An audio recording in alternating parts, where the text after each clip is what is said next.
Bonjour. La dernière fois, nous avions donc regardé la bibliographie principale et enfin, les sources principales concernant la conquête islamique de l'Asie centrale et fait un tableau rapide des conditions politiques et sociales de la région.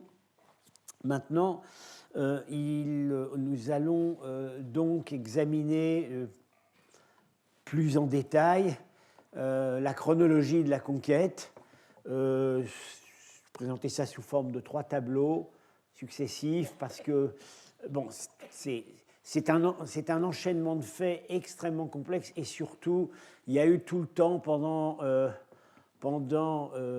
disons, un siècle et demi, ça a été une succession presque ininterrompue d'avances, de recul.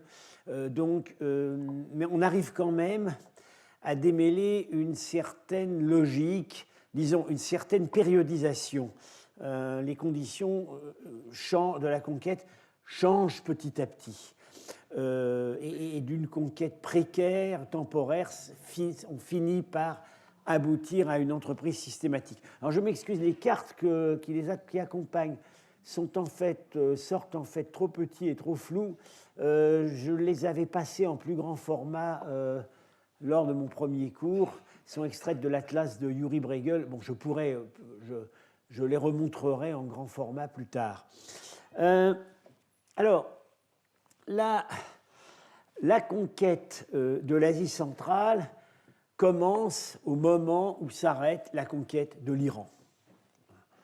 La conquête de l'Iran est achevée en 652, très exactement ici à Merv, la grande capitale qui avait été vraiment la grande capitale de l'Est, le grand point militaire face à l'Asie centrale. En 652, les Arabes l'atteignent et c'est à Merv que meurt assassiné le dernier roi sassanide, Yazdire III. Donc c'est vraiment à Merv en 650-652 que se fait la passation complète du pouvoir entre l'Iran sassanide et les conquérants arabes. On est à l'époque du califat de Ali.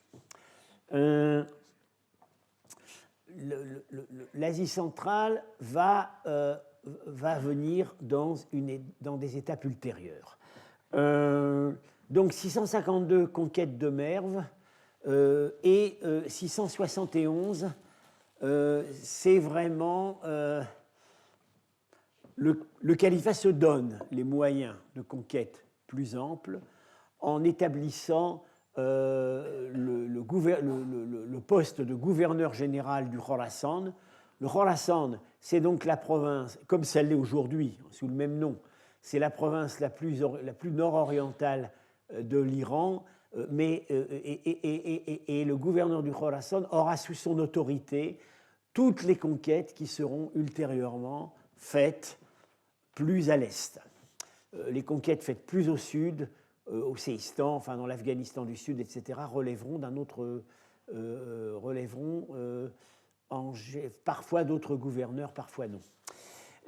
En 671 est établie une véritable base de colonisation avec 50 000 guerriers arabes qui viennent des deux grandes bases militaires du bas Irak, Basra et Koufa, qui ont précédé Bagdad. Et ces 50 000 guerriers, plus leurs familles. On a douté de ces chiffres étant donné leur ampleur, mais il a été récemment démontré qu'en fait, ils étaient crédibles.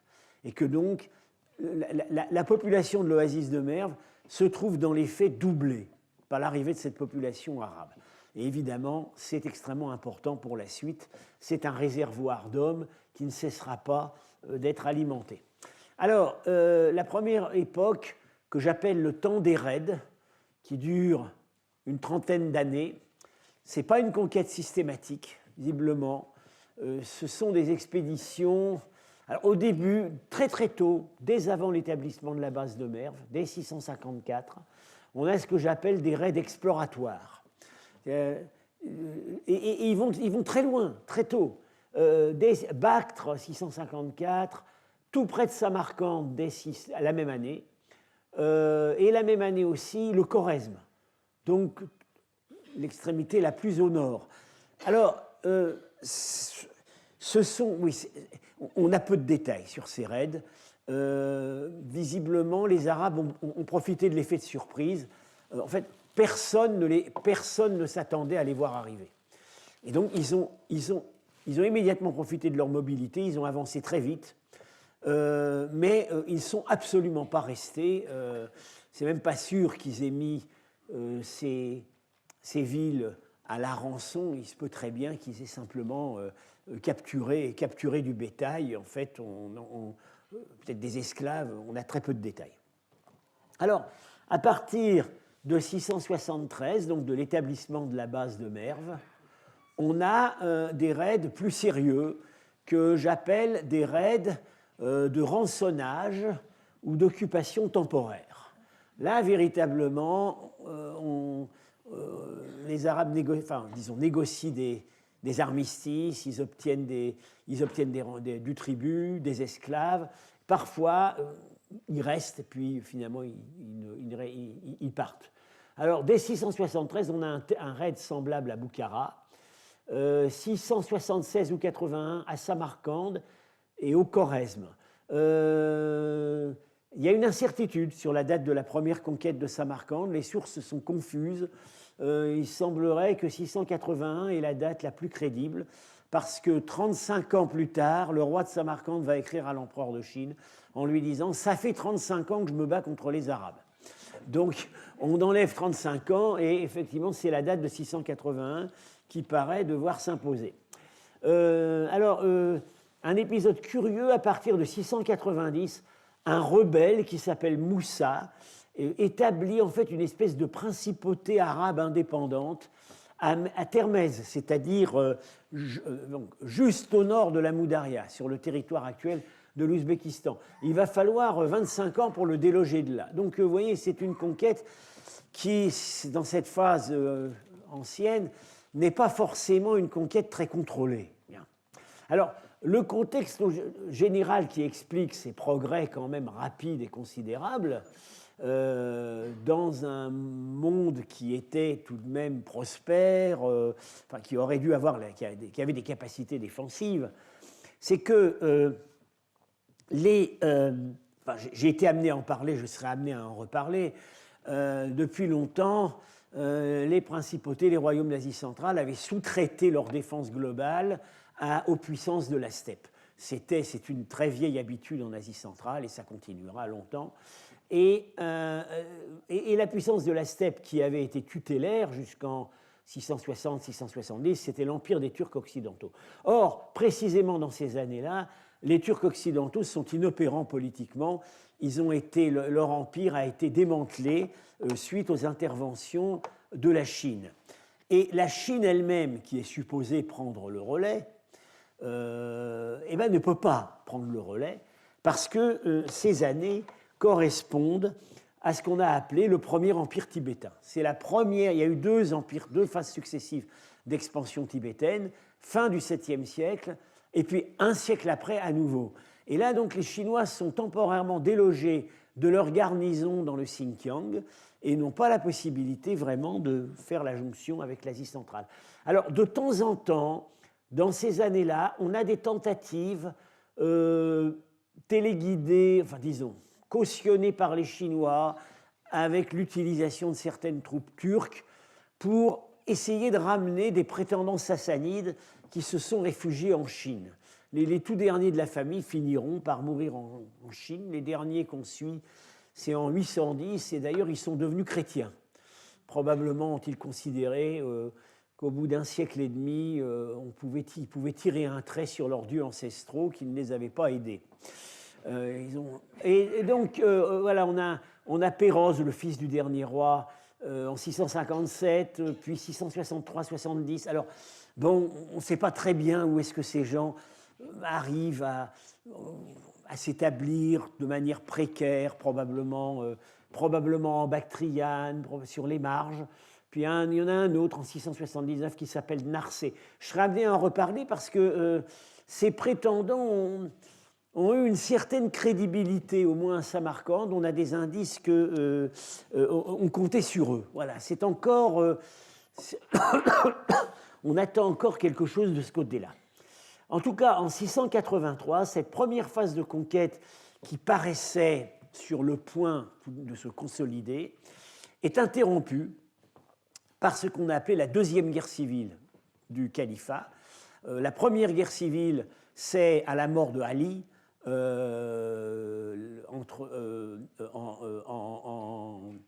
avec l'arrivée au pouvoir des Omeyyades, vers 653, je crois. Et la deuxième guerre civile, c'est 683, c'est la guerre civile entre les Omeyyades et les descendants de Ali, qui vont donner ce qui va donner le chiisme. Mais on peut pas, c'est un peu anachronique pour cette époque de parler du chiisme. Bon, c'est ce qui reste aujourd'hui inscrit dans la mémoire historique entre sunnites et chiites, la bataille de Kerbala, la mort de l'imam Hossein, etc. Et ça commence en 683 et ça va durer en fait pendant 20 ans. Les forces du califat vont être largement employées. Et puis alors il y a d'autres rebelles qu'on appelle les Kharijites qui eux considèrent que le califat ne doit pas être héréditaire. Alors les Omeyyades ont fort à faire avec ces rébellions et la conquête de l'Asie centrale se trouve de fait stoppée. On n'évacue pas Merv, on a la Bactriane occidentale, mais pas Bactre, se trouve encore plus ou moins bien occupée, mais on ne va pas plus loin. Bien. Alors, les choses changent à partir de 699. Là, on a vraiment une phase brève, une quinzaine d'années, qui est une entreprise de conquête systématique. Alors, l'arrière-plan général, justement, dans ces années, en fait, curieusement, les Arabes deviennent plus efficaces, mais en même temps, face à eux, ils ont un vrai adversaire. Les Turcs sont revenus en force, avec la confédération des Turgesh, l'empire éphémère des Turcs orientaux qui arrivent de Mongolie et qui tente sa chance en 712. Les Chinois, eux, ne se montrent toujours pas. Enfin, ils vont jusqu'au Pamir, ils interviennent un peu dans les affaires du de ces régions, Gilgit, etc. Ils interviennent au Tibet, mais ils ne sont pas en état d'arriver en Asie centrale. Alors, cette conquête, ces 15 années de conquête, enfin plutôt, disons 10, puisqu'il arrive sur la scène en 705, sont associés il y a un nom qui est associé. Il y a un conquérant, un gouverneur du Khorasan qui est Qutayba ibn Muslim. Alors, je vous avais dit que chaque fois que je pouvais, je vous montrais des portraits contemporains. Il se trouve qu'on a très probablement le portrait de Qutayba. Je serais amené à en reparler, c'est des peintures qui ont été exécutées 10 ans plus tard au palais du roi de Penjikent, lequel, dans ses peintures, a fait raconter les événements qui avaient amené à sa propre proclamation comme roi de Samarcande, et puis ça a été très éphémère, presque immédiatement il a été défait par les Arabes, et je vous montrerai d'autres images. On voit le siège de Samarcande, tel qu'il nous est décrit dans les sources, c'est exactement comme ça qu'il est décrit, et on a un personnage qui n'est pas un Sogdien, qui est un Arabe, alors il n'a pas un turban, il a un kéfier, enroulé autour de la tête, et à la main, on pourrait croire qu'il tient un sceptre, mais apparemment, ce serait une épée avec une attache à l'épaule. Moi, je dois dire que je ne vois pas grand-chose sur la photo, mais enfin, c'est comme ça que c'est interprété. Et c'est la manière dont les cavaliers arabes portaient l'épée. Ce n'est pas à la taille, mais à l'épaule. Donc, c'est vraisemblablement Qutayba. Alors, Qutayba a plusieurs atouts, donc visiblement il a un grand génie militaire et politique, aucune espèce de scrupule, d'aucune sorte, enfin, de toute façon, ne perdons pas notre temps. Dans les acteurs politiques de cette époque, espérer voir briller quelque part une étincelle d'humanité, c'est une entreprise totalement inimaginable. Bon.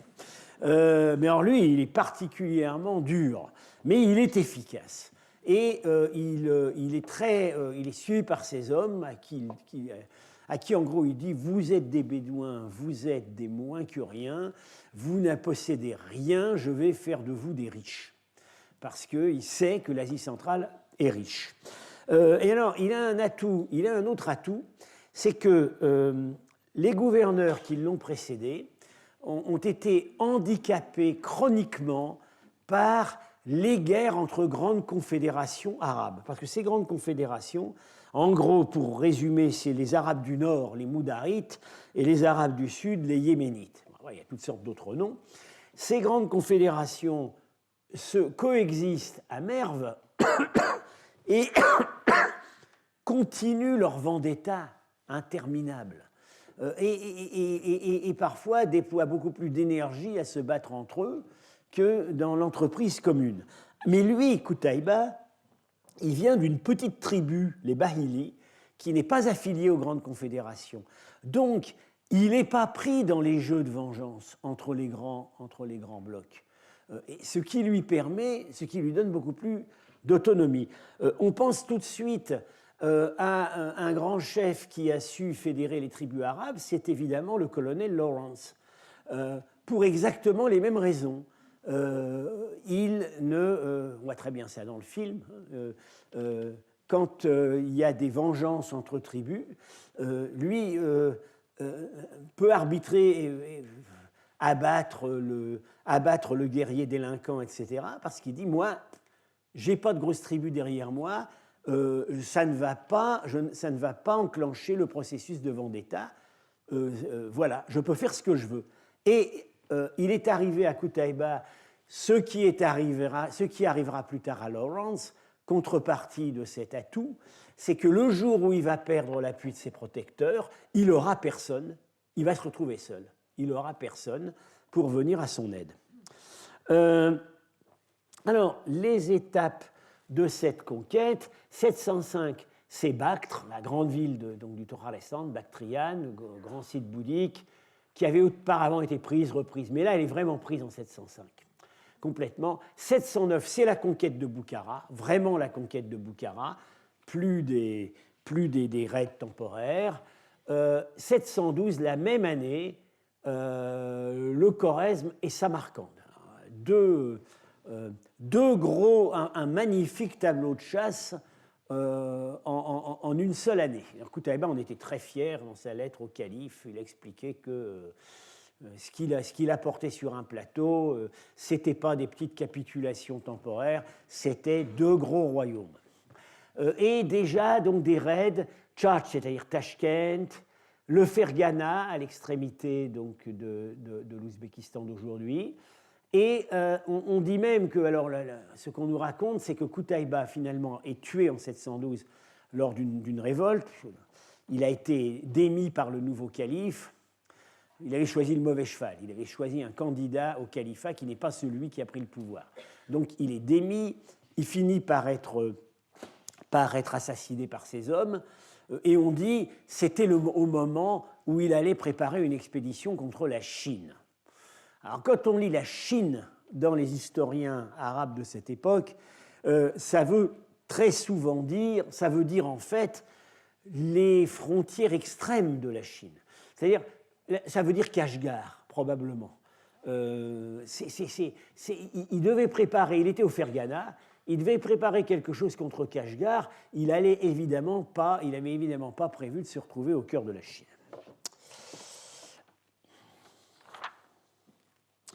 Alors, ensuite, Qutaïba donc meurt en 715, et là,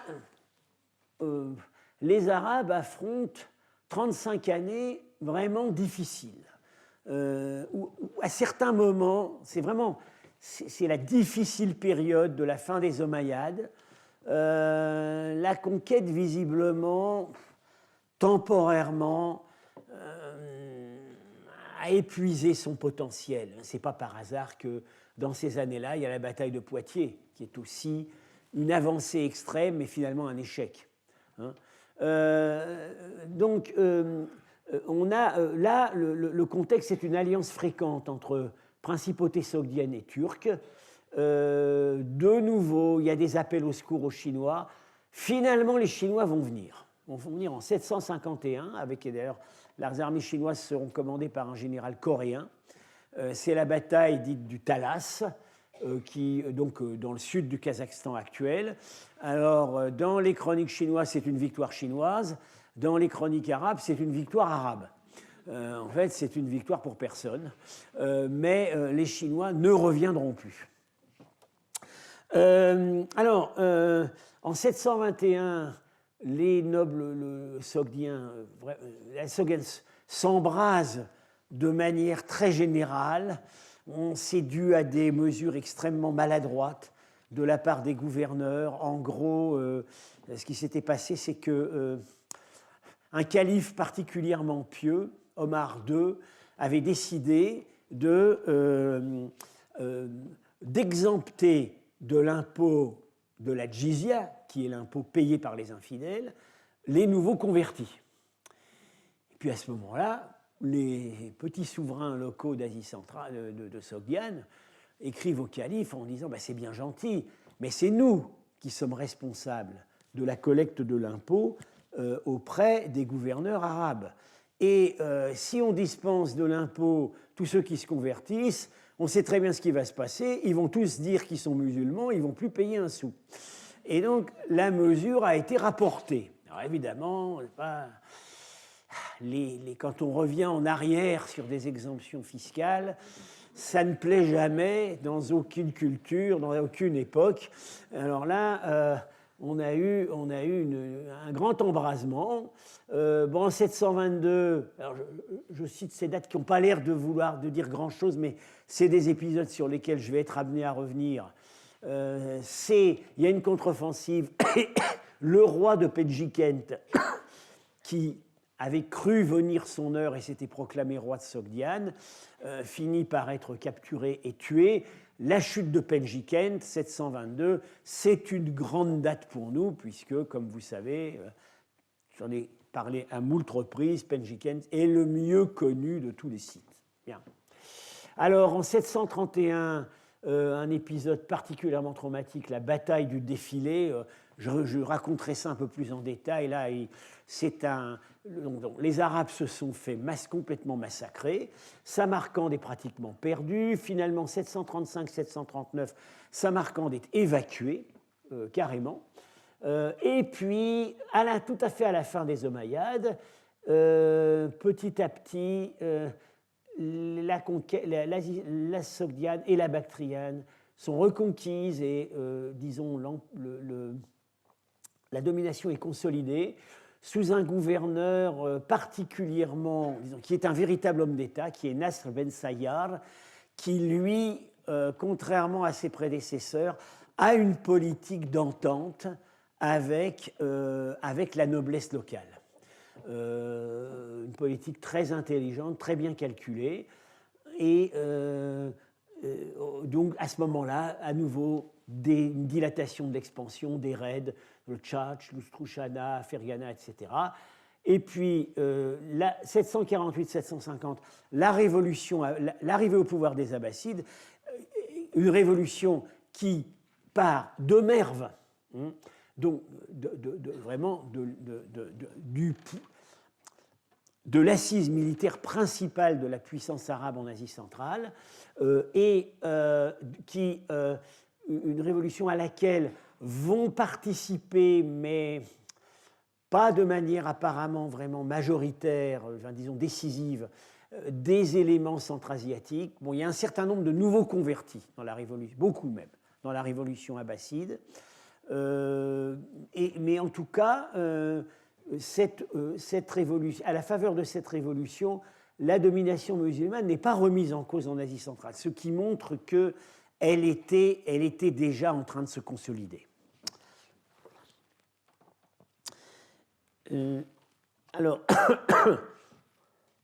la dernière étape, assez longue, c'est bon, la reprise, après ces épisodes difficiles, la reprise des conquêtes. Alors, au début de la période abbasside. Alors, voilà, juste au moment après la révolution abbasside, c'est la première fois que véritablement Tachkent est conquise. Otrar, actuellement au Kazakhstan, une grande ville sur la Moudaria, conquise aussi. Donc là, vous voyez les frontières qui se dessinent sur cette carte que vous arrivez à voir sur l'écran s'affirment. Alors, c'est là qu'on voit... alors, il y a de nouvelles formes de rébellion qui apparaissent. Mais justement, ce ne sont plus des rébellions véritablement à composante totalement locale. Ce sont déjà des révoltes religieuses syncrétiques. Ça annonce déjà des choses qu'on va trouver à proprement parler dans les sociétés islamiques, notamment les mouvements chiites extrémistes, les ismaéliens, etc. On voit déjà qu'on a basculé dans une autre culture. Plus grand monde ne veut le retour à l'ancien état des choses, qui est probablement en train d'être oublié. Il s'agit ce sont des remises en cause qui intègrent des éléments de la culture islamique. Alors, notamment, il y a beaucoup de révoltes au début, à cette époque, mais surtout la plus connue, c'est la révolte de Mukhanna, qui a une certaine gloire littéraire chez nous, puisqu'on a la nouvelle de Borges dans Histoire universelle de l'infamie, le prophète masqué du Khorasan. Il a donné lieu à... depuis le XVIIIe siècle, il a beaucoup intéressé les écrivains. Je serais amené à en parler, c'est un personnage assez fascinant. Il était voilé. Alors, la version qui répandait, c'est qu'il dégageait une telle lumière que ses fidèles auraient été aveuglés s'ils avaient contemplé son visage. La version, évidemment, des musulmans, c'est qu'il avait un visage difforme et qu'il le cachait. Bon. Alors, il a une forte assise montagneuse. Enfin, son pouvoir s'étend au sud de Samarcande, à Samarcande même. Il avait un château imprenable qui finalement a été pris et que depuis quelques années, Yuri Kariev et moi cherchons, n'avons pas encore trouvé, mais j'espère quand même qu'une de ces prochaines années, nous serons en état de vous annoncer la découverte. Alors, à cette époque, c'est vraiment le champ du cygne, par exemple, on a encore des souverains locaux qui subsistent sous contrôle musulman et qui désespérément essaient encore de faire venir des Turcs, mais bon, ça ne marche pas. Et en fait la véritable venue des Turcs, eh bien, ce sera 2 siècles plus tard, quand ils arriveront sous forme de Turcs musulmans et qui prendront le pouvoir à partir de l'an 1000, avec les nouvelles dynasties, les Karakhanides, les Seldjoukides, etc. C'est également à ce moment que le roi de Boukhara, qui était resté un personnage très puissant, comme le prouvent les fouilles de son palais, dont je vais être amené à parler, perd son indépendance nominale.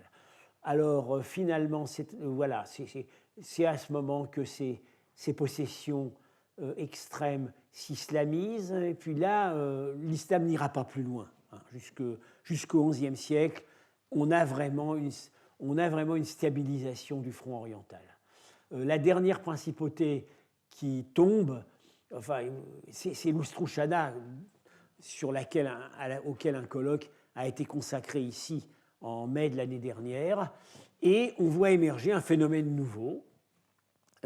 Ce sont des dynasties, certes iraniennes, certes locales, mais musulmanes, et parfois musulmanes très zélées.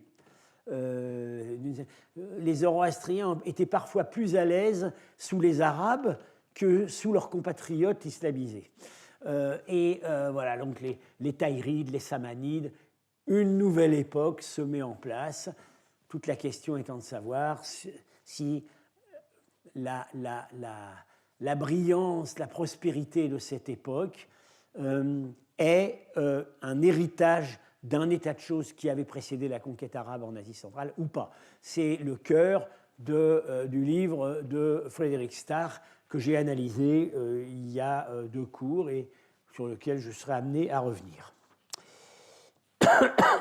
Alors, donc, vous voyez une conquête qui a quand même pris beaucoup de temps, je le disais, 30 ans pour prendre l'Iran, 180 ans pour stabiliser la frontière en Asie centrale.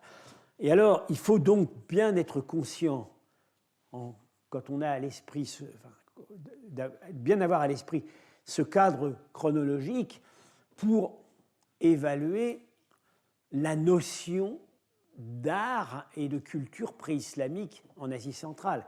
Qu'est-ce que ça veut dire? Parce que le sommet de la peinture sogdienne pré-islamique par tous ces thèmes, ce sommet se situe près de Boukhara, à Valarcha, dans les années 730, à Penjikent, dans les années 740. On est à la fin de l'époque omeyyade. Non. La dernière floraison, c'est probablement en Oustrouchana, peut-être même après 800. On est déjà bien engagé dans la période abbasside. Alors, qu'est-ce que ça veut dire pré-islamique? Chronologiquement, c'est déjà l'époque islamique, et même très bien engagée. Et donc, on voit bien que certains concepts historiographiques qui ont été forgés pour l'Iran ne sont pas valables pour l'Asie centrale. Les historiens iraniens ont pris l'habitude depuis longtemps de parler des 2 siècles de silence. Les 2 siècles de silence, c'est l'interruption de la littérature iranienne entre la chute des Sassanides vers 650 et l'émergence des nouvelles littératures dans le nouveau persan qui s'écrit en caractère arabe à partir de 850. Entre les 2 siècles de silence. Eh bien, en Asie centrale, ça n'a jamais été silencieux. Alors, on peut se demander, bon, les Arabes n'ont pas eu la tâche facile, mais enfin, malgré tout, ils ont gagné. Alors, pourquoi est-ce que des civilisations aussi brillantes, aussi prospères, probablement démographiquement aussi nombreuses que les Sogdiens et les Chorasmiens, n'ont pas pu résister? Le grand historien Gibb, dont j'ai parlé avec son livre vraiment très, très solide, très événementiel, très solide, sur l'histoire de la conquête islamique de l'Asie centrale, distingue 2 phases. Comme moi-même, je l'ai fait. On a pratiquement la même chronologie. Lui, il dit jusque vers 670-680, une première phase qui paraît être quand même une expansion irrésistible, et puis une deuxième phase qui commence avec Qutaïba en 705. Et d'une phase à l'autre, malgré tout, les Centra-Asiatiques ont eu un répit d'à peu près 30 ans. Et ils ont su se préparer. Les adversaires que les Arabes rencontrent à partir de 705, c'est plus tout à fait les mêmes que ceux qu'ils avaient rencontrés 30 ans avant. 30 ans avant, ils étaient rentrés comme dans du beurre chez des gens qui ne les attendaient absolument pas. 30 ans après, ils sont attendus. Donc, on voit par exemple... alors, qu'est-ce qui m'arrive là? Donc, je disais, un effort d'adaptation militaire entre la première phase de la conquête et la deuxième. L'archéologie le montre, dans certains endroits, ils ont considérablement réépaissi leurs murailles. On voit ça très bien à Penjikent. Les murailles anciennes, j'en avais parlé au cours il y a 2 ans, c'est des murs très minces avec plein de meurtrières partout. qui ont un effet souvent peut-être plus psychologique que réel. C'est absolument pas adapté à la guerre avec des catapultes, des béliers, etc. C'est de la guerre, avec des petites troupes, de maraudeurs ou des petites troupes venues des principautés voisines. C'est pas de la guerre de siège. Vous voyez ici, le premier rempart de Penjikent, il fait 2 mètres d'épaisseur. Petit à petit, il est épaissi. Et en fait, dans la dernière phase de consolidation, justement vers probablement début 8e siècle, quand les Arabes reviennent, à coups de murs, de doublage et de gros talus, le rempart fait 15 mètres. Alors, on est passé de 2 mètres à 15 mètres. Parce que tout simplement, ils se sont adaptés aux machines de siège. Ils savent que les Arabes amènent avec eux une technologie de machines de siège qu'ils ont acquise en Iran. Les Sassanides connaissaient la guerre de siège. L'Asie centrale ne la connaissait pas, ou l'avait oubliée depuis l'époque des Grecs. Alors, et ça, ces renforcements, ça n'a pas été possible partout, et notamment pas à Samarcande. Pourquoi? Parce qu'à Samarcande, le rempart, qui en fait était plus ou moins celui qu'avaient construit les Grecs, était juché en haut d'une falaise de 20 mètres. Et donc, il n'y avait pas moyen d'épaissir. Vous allez voir dans un instant le récit de la prise de Samarcande. On voit très bien ce qui s'est passé. C'est que les Arabes ont réussi à faire tomber les murs de la ville par des tirs de catapultes. On ne mentionne pas des béliers, on mentionne des catapultes, ni des sapes, des tirs de catapultes qui devaient être des tirs tendus depuis des hauteurs en face, et ils ont directement tapé dans le mur resté mince en haut de la falaise. Donc Samarcande n'était pas adapté à la guerre de siège. J'ai dit aussi, dans cette deuxième phase de la conquête, les principautés d'Asie centrale se sont efforcées, parfois avec un certain succès, à réactiver les contacts avec les Turcs. Le grand empire des Turcs avait disparu, mais il restait des confédérations tribales, des chefs tribaux. Mais ils n'ont toujours pas été capables de mettre sur pied des armées sogdiennes coordonnées.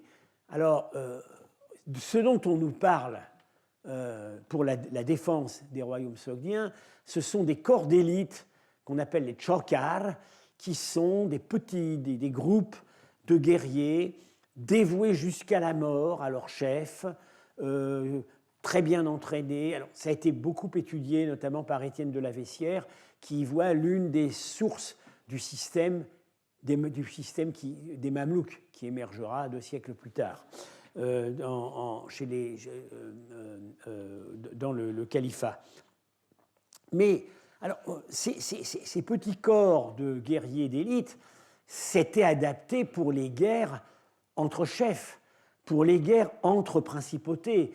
Quand on a des chiffres sur des contingents de Chokars, ils étaient très redoutés, les Chinois disent qu'ils étaient invincibles, etc. Mais quand on a des chiffres, on nous parle de quelques centaines d'hommes, quelques milliers, mais ça ne suffisait pas face à des attaques massives de Bédouins. Quand on sait donc qu'à Merv, ils sont 50 000. Bon.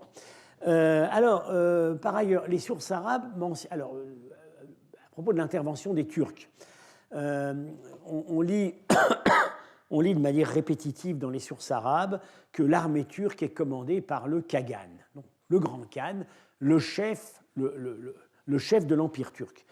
En fait, depuis la fin du 7e siècle, il y a beaucoup de gens qui s'intitulent Kagan. Le titre s'est banalisé.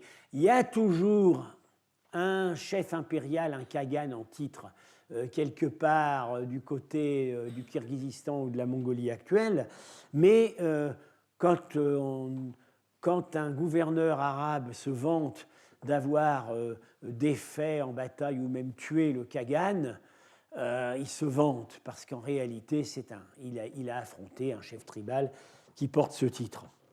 On a justement sur cette importance de de l'élément donc on voit bien que dans cette seconde phase de la conquête, bon, les Sogdiens ont compris que leur corps d'élite ne suffisait pas et que la seule masse humaine capable d'affronter les guerriers arabes, c'était la levée tribale chez les Turcs.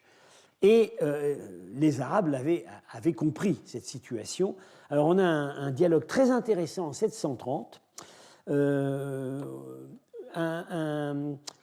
moment donc on planifie une attaque sur Samarcande, et un commandant déclare au gouverneur « Aucune armée arabe ne doit franchir la Moudaria si elle n'a pas 50 000 hommes. » Le gouverneur en a 28 000. J'y vais quand même.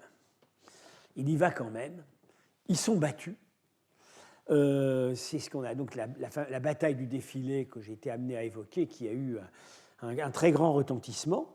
Et au dernier moment, à la rescousse, arrive la garnison arabe de Samarcande. 12 000 hommes. 11 000 sont tués. Et alors, ils sont tués parce que les Turcs qui arrivent ont une tactique de chasseurs. Ils ont tout simplement... ça s'est passé dans le maquis de la montagne, le col qui menait à Samarcande. Ils ont mis le feu. Et on a alors là, chez Tabari, on a des récits extrêmement détaillés des pauvres commandants arabes qui étouffent dans leurs armures comme des homards. Bon, voilà. On explique donc au général arabe inconscient qui a voulu mener cette bataille, on dit « Les Turcs ne sont pas comme les autres. Ils n'affrontent pas en ligne de bataille, ni n'avancent lentement pour prendre position. Si tu affrontes le Kagan, il mettra le feu au taillis et vous serez tués par le feu et la fumée. » Alors, en revanche, du côté arabe, une arme qui est mise en jeu et de plus en plus, et surtout lors de la deuxième phase de la conquête, à partir de Koutaïba, c'est la terreur. C'est la terreur. Bon, au début, les Arabes ne s'aiment pas tellement la terreur. Ils sont perçus comme des gens sortis d'on ne sait où. En fait, quand on voit la manière dont ils sont décrits, notamment les lettres que le roi de Samarcande envoie à l'empereur de Chine en appel au secours, on parle des brigands arabes. Ils sont probablement perçus comme tels. Ils ne sont pas perçus comme les agents d'une puissance impériale en train de se construire. Ils sont vraiment perçus comme des brigands qui font des razzias. Et au début, ça ne panique pas tellement parce que des maraudeurs de la steppe qui faisaient des incursions, on en avait toujours eu. La plupart des conquérants dits nomades de l'Asie centrale, en réalité, assez souvent, ce sont des gens qui étaient déjà là sur place comme troupes mercenaires, ou des gens que des factions avaient appelés à l'aide contre d'autres. Et ça, c'est une longue histoire, parce que c'est exactement comme ça que s'est passée la conquête russe en 1868. Une partie, à Tachkent comme à Samarcande, une partie des commandants de la ville ont ouvert les portes aux Russes contre des rivaux. À Samarcande, c'est les religieux qui ont ouvert les portes de la ville. Donc on pensait que bon, voilà, c'était une nuisance qui allait finir par disparaître. Alors, pour s'imposer, les Arabes instaurent des massacres de masse. Alors, là aussi, c'est probablement pas une nouveauté. On pense qu'au IVe siècle, quand les Huns sont arrivés, on soupçonne qu'il y a eu de grands massacres. En 640, pas très longtemps avant la conquête, on sait que toute la population de Samarcande est capturée et raflée en esclavage par un chef turc. Mais c'est quand même attesté de manière très systématique à partir de 705 en Asie centrale. Alors que la conquête de l'Iran s'est faite largement sans massacre. En fait, on n'en connaît qu'un, c'est à Istar, près de Persépolis, la grande ville religieuse, qui s'est révoltée sous le calife Ali. Il y aurait eu 40 000 morts. Alors on se demande, même si ce n'est pas à cette occasion, comme c'est la grande ville sainte du zoroastrisme, la grande cité sacerdotale, on se demande si ce n'est pas à cette occasion-là qu'une partie de la littérature zoroastrienne aurait péri. C'est le seul massacre dont on entend parler. En Asie centrale, des massacres, il y en a l'un après l'autre pendant plusieurs décennies. Alors, je vais commenter quelques textes. Le premier massacre dont il va être question, ce n'est pas vraiment un massacre à proprement parler, c'est plutôt une entreprise d'anéantissement culturel, une exception en fait, une exception. C'est au Khorezm, en 712. Toujours notre ami Qutaïba, et ça c'est raconté par Al-Biruni 3 siècles plus tard, le grand savant du Khorezm, qui explique pourquoi il a eu du mal, il n'a pas réussi à écrire l'histoire de son pays. Qutaïba éteignit et ruina de toutes les manières possibles tous ceux qui écrivaient et lisaient l'écriture chorasmienne, ceux qui savaient l'histoire du pays et qui étaient versés dans les sciences. En conséquence, ces choses sont enveloppées d'une telle obscurité qu'il est impossible d'obtenir une connaissance précise de l'histoire du pays depuis l'arrivée de l'islam, sans même parler des temps préislamiques. Et effectivement, la chronologie de Qutaïba sur les rois du Khorezm avant l'islam, elle est presque entièrement fautive. Alors, on sait que l'écriture chorasmienne n'a pas disparu, elle est encore attestée pendant plusieurs décennies par des inscriptions funéraires. La langue n'a pas disparu, c'est même la dernière grande langue d'Asie centrale qui s'est éteinte, elle ne s'est éteinte qu'au XVe siècle. Mais il y a eu là une entreprise d'anéantissement culturel. Les intellectuels, les savants ont été massacrés. Alors, j'en viens maintenant, on va s'arrêter maintenant assez en détail, et ça continuera au cours suivant, sur les textes concernant la prise de Samarcande. Alors, évidemment, j'ai toujours tendance à revenir à Samarcande, en dehors de l'affection particulière que je porte à cette ville, il y a tout de même le fait que là, on a un dossier de textes extrêmement riche et qu'on a l'archéologie qui est là pour nous confirmer beaucoup de choses. Le dossier de texte, il est très détaillé, très vivant, très divers, des textes arabes, beaucoup évidemment, mais aussi des textes chinois, puisqu'on a un récit de la prise de Samarcande envoyé par le roi de Samarcande à l'empereur de Chine pour lui demander du secours. Même si j'avais le talent littéraire d'un Amin Malouf, je ne me lancerais pas dans l'écriture d'un roman sur la conquête de Samarcande, parce que le roman, ce n'est pas la peine de l'écrire, on l'a déjà. Ce sont les sources. Voilà. Alors, prenons dans l'ordre. Je vais vous parler de cet historien Ibn Atham qui a des sources communes avec Tabari, mais qui a l'avantage de donner un récit un peu plus fluide. Et voilà ce qu'il raconte sur...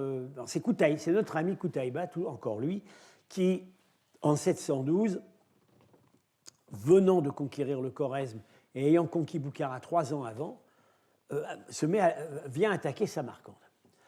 Tout le monde, petits et grands, montra tant de zèle à participer à cette expédition contre Samarcande depuis toutes les villes du Khorasan que les gens du commun, prenant en main bâtons et couteaux, se mirent en route et que le nombre de ce genre d'individus dépassa ce que l'on avait vu à toute époque. Donc aucune solidarité avec Samarcande. Les populations viennent à la curée. Alors là, Tabari nous donne des détails plus techniques. Qutaïba installa des catapultes contre les Sogdiens et fit tirer. Je viens de vous expliquer pourquoi, si on faisait des tirs tendus, le mur de Samarcande, en haut de la falaise, pouvait être vulnérable aux catapultes. Il était bien conseillé par ceux des Boucariotes et des Chorasmiens qui étaient avec lui. Rouriak, donc le roi de Samarcande, envoya dire à Qutaïba: tu es en train de me combattre avec des non-arabes, à la Djam. Mes frères et ma famille, envoie-moi donc des arabes. Qutaïba l'a très très mal pris, il a envoyé l'élite de son armée, et c'était la plus profonde insulte qu'il ait pu recevoir. Alors, chose extraordinaire, voilà ça c'est le récit côté arabe, et voilà le récit côté sogdien. Là, c'est Rouriak qui nous raconte, le roi de Samarcande, qui nous raconte sa défaite. 719, en message reçu à la cour de Chine. Le même mois, le roi de Kang, dans Samarcande, Gouriek, adressa une requête à l'empereur en ces termes. Votre sujet, Rouriek dit, votre sujet est l'esclave semblable aux herbes et au sol que foulent les pieds de vos chevaux sur un espace d'1 million de lits, soumis au saint empereur qui, par la grâce du ciel, commande à tout l'univers. Ça, c'est pas lui qui a dû écrire ça. Hein, c'est la chancellerie chinoise quand ils ont transcrit la lettre. Les membres de ma famille, ainsi que les divers royaumes Hu, sogdiens, depuis longtemps et jusqu'à maintenant, ont été sincèrement dévoués à votre grand empire. Jamais ils ne se sont révoltés ni n'ont causé du dommage à votre grand empire. Nous avons été des pays qui avons agi en vue d'être utiles à votre grand empire. On est vraiment dans one road, one belt. Voici maintenant 35 années que nous bataillons sans cesse contre les brillants Taché, c'est arabe. Chaque année, nous avons mis en campagne de grandes armées de soldats et de cavaliers, sans avoir eu le bonheur que la bonté impériale envoie des soldats à notre secours. Il y a de cela 6 ans, donc on est en 712, le général en chef des Arabes, l'émir Qutaïba, à la tête d'une nombreuse armée, est venu ici. Il a combattu contre nous et nous avons fait essuyer une grande défaite à nos ennemis. Mais beaucoup de nos soldats aussi étaient morts ou avaient été blessés. Comme l'infanterie et la cavalerie des Arabes étaient extrêmement nombreuses et que nos forces ne pouvaient tenir tête, je suis rentré dans mes remparts pour m'y fortifier. Alors les Arabes ont assiégé la ville. Ils ont placé contre les murs 300 balistes, 300 catapultes. En 3 endroits, ils ont creusé de grandes tranchées. Ils voulaient détruire notre ville et notre royaume. Je demande humblement que la bonté impériale, étant informée, envoie ici une certaine quantité de soldats chinois pour me secourir dans les difficultés. Quant à ces Arabes, ils ne doivent être puissants que pendant un total de 100 années. C'est cette année qu'est épuisé le total de ces années. Calculé, on est 100 ans après l'hégire. Et il y avait, à ce moment-là, on le sait, pas seulement à Samarcande, mais aussi dans l'Empire byzantin, des prophéties qui circulaient, selon lesquelles les Arabes, la gloire des Arabes s'arrêterait au bout de 100 ans. Ce qui correspond à ces années 720 qui commencent à devenir difficiles pour les Arabes sur plusieurs fronts, Asie centrale, mais aussi contre Byzance, qui vraiment commence des contre-offensives, et chez nous, à Poitiers. Si des soldats chinois viennent ici, moi et les miens, nous réussirons certainement à détruire les Arabes. Maintenant, j'offre au présent avec respect un excellent cheval, un chameau persan, 2 mulets. Pas grand-chose quand même. Hein. Si la bonté impériale me fait la faveur de m'accorder des cadeaux, je demande qu'on les remette à mon ambassadeur qui me les apportera, et j'espère qu'on ne le pillera pas. Il y avait dû y avoir quelques incidents. Bien. Alors, chose encore plus extraordinaire, on a le récit du siège de Samarcande par les Arabes, par le roi de Samarcande, et on l'a en peinture, dans ces peintures qu'a fait exécuter le roi de Penjikent. Voilà des gens qui manient une catapulte. C'est évidemment... ces peintures ont été exécutées probablement en 721, quand le roi de Penjikent, Dewashtich, s'est proclamé roi de Samarcande, et elles ont été trouvées dans un état très fragmentaire dans le palais, volontairement saccagées au moment de l'occupation de la ville par les Arabes en 722. Ce sont les seules peintures de Penjikent qui ont été volontairement saccagées à cette date. Clairement, c'est parce qu'elles comportaient un message politique qui était inacceptable pour les Arabes. Et on a donc des fragments, et on comprend que quelque part, ils remontaient à la prise de Samarcande. ce qui est curieux, c'est le type physique de ces gens qui tirent sur les cordes de la catapulte. Ce ne sont pas des Sogdiens, ce ne sont pas des Arabes. Ce sont des gens qui ont des traits assez grossiers et dont certains sont roux.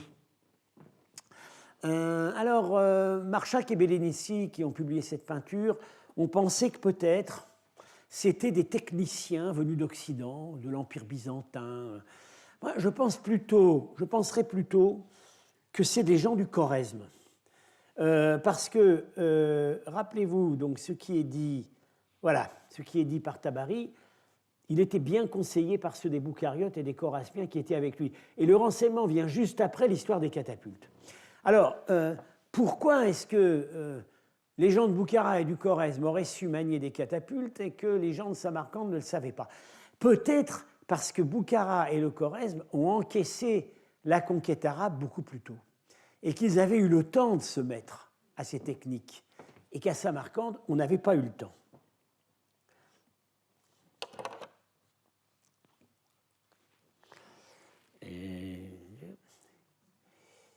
J'ai encore un petit peu de temps, alors je vais vous lire les termes de l'armistice, alors tels qu'ils sont. Tabari en donne le résumé, et Ibn Atham al-Koufi a visiblement eu accès au texte entier. Et donc on peut considérer ça comme un document d'archives. Voilà le texte de l'armistice conclu par Roliek avec Qutaïba. Voici les termes de la paix conclus entre l'émir Qutaïba ibn Muslim de la tribu Bahili avec l'Irshid, donc le roi Roliek, Afshin, titre local de la Sogdiane. Au nom d'Allah, du prophète Muhammad, du commandeur des croyants, Al-Walid, le calife Umayyad de l'époque. La paix a été conclue concernant Samarcande, ses districts Kesh et Nassaf, donc des principautés plus au sud que Samarcande revendiquait, je vais être amené à revenir là-dessus, ses terres, ses emblavures et toutes ses bornes, moyennant 2 millions de dirhams immédiatement. Un dirham, ça fait 4 grammes, c'est de l'argent monnayé, 4 grammes. Donc ça c'est le tribut, c'est ce qu'on paie tout de suite. 200 000 dirhams annuellement, donc c'est le tribut annuel. 3 000 esclaves, parmi lesquels il n'y aura ni enfants ni vieillards. Mais bon, ils ne disent pas qu'il y aura que des hommes, mais bien les femmes. Et de ce qui, de cette terre, sera versé pour la jizya, donc l'impôt des infidèles sous forme d'esclaves, sera compté pour 200 dirhams par tête. Un esclave vaut 200 dirhams. Sous forme de grands habits de brocart, diba, soie mêlée d'or, 100 dirhams le vêtement. Sous forme de petits habits, 60 dirhams le vêtement. Sous forme de soie, c'est-à-dire les rouleaux, 28 dirhams le rouleau. Et c'est le rouleau, c'est l'unité chinoise du rouleau de soie, c'est 12 mètres sur 55 cm. Sous forme d'or pur, chaque miskal, 4 grammes, pour 20 dirhams, et sous forme d'argent pur, miskal pour miskal. Et Qutaïba ibn Muslim s'engage à ne rien entreprendre contre l'Irshid Roliek, de ne pas le trahir, et de lui, il n'exigera rien en sus de ce qui est consigné dans le présent accord.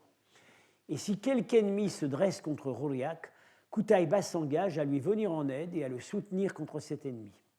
Et Qutaïba fait ce serment.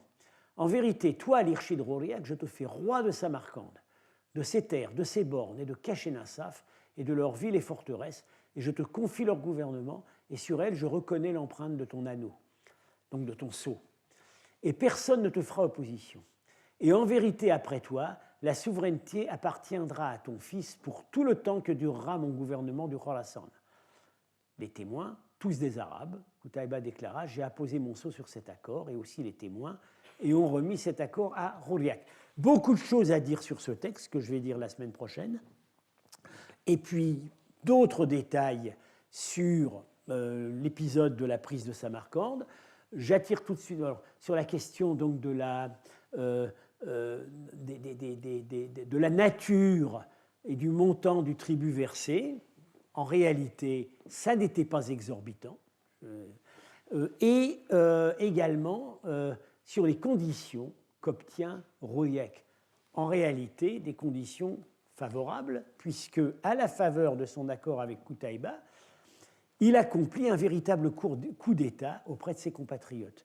Il obtient la reconnaissance de la souveraineté sur les principautés de Kesh et Nassaf, qui étaient en fait des conquêtes pas stable, et il obtient le droit héréditaire.